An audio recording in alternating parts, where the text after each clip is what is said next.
This is a video all about Snowmans with Olaf from Frozen. Enjoy Winter Video Part 2. Thomas's Frosty friend. The winter holiday season is a very busy time on the island of Sodor. Percy has more mail to deliver. More mail? Gordon has more visitors aboard his express. Express. And Thomas has very important jobs to do. More jobs. One morning, Thomas had to go to Brendam Docks. The harbor. I must pick up the logs for Farmer Mccoll, he puffed. Logs. Percy was waiting at the signal when Thomas arrived. Hello, Trini. Very excited. Look what's over there, Thomas, peeped Percy.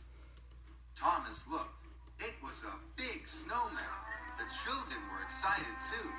I've never seen such a big snowman, chuffed Percy. Me neither. Neither have I, tooted Thomas happily. The signal changed to green, and Thomas steamed away.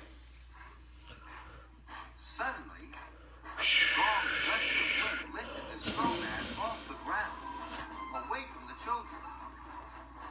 The snowman was a snowman balloon. What?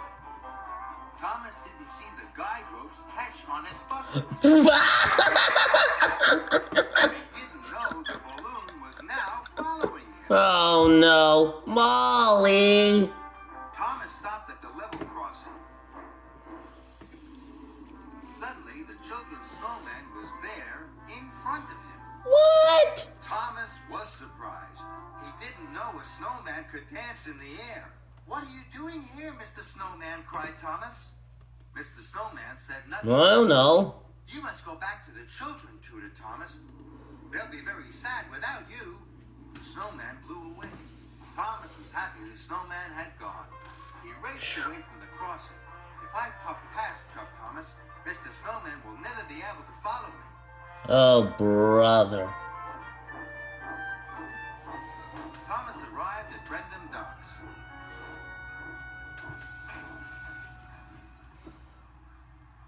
James was there delivering coal. What are you doing with that snowman? Oh no, tooted Thomas. Suddenly the snowman danced in front of Thomas again. Mr. Snowman, I told you to go back to the children. Why are you still following me? I don't know. Thomas steamed off as quickly as he could. He hoped the snowman wouldn't follow him. Thomas, called James, why do you have a giant balloon tied to your bumpers? But Thomas didn't hear him. Farmer Mccoll was waiting on the platform. Hi, old man Jenkins. Thomas, he exclaimed, what are you doing with that snowman? Oh no, tooted Thomas. Oh no. Suddenly, the snowman danced in front of Thomas again. Not again. Mr. Snowman, I told you to go back to the children. Why are you still following me? Oh no. Farmer Mccoll didn't understand. And Thomas didn't know how to tell Farmer Mccoll about his frosty friend. Thomas steamed off as quickly as he could. He hoped the snowman wouldn't follow him. Thomas, called Farmer Mccoll, why do you have a giant balloon tied to your bumpers?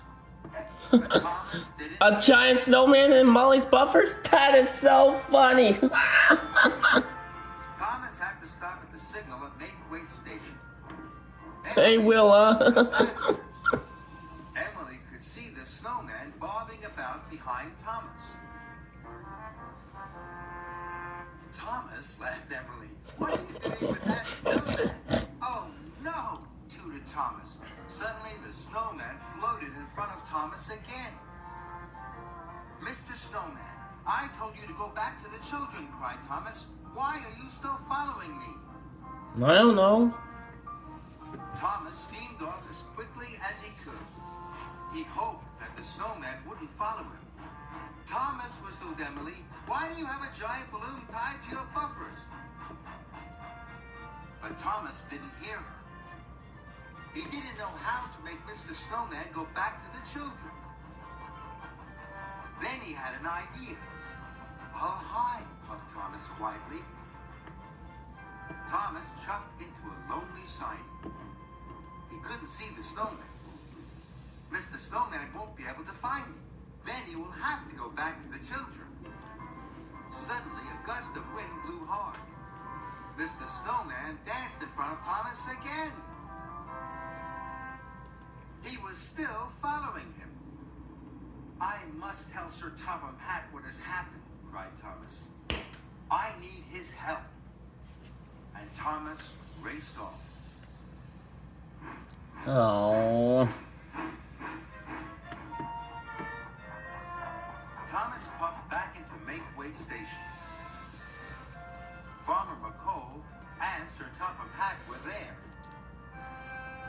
"Please, sir," peeped Thomas, "I don't know what to do. I've tried to tell Mr. Snowman to go back to the children, but he has been following me everywhere."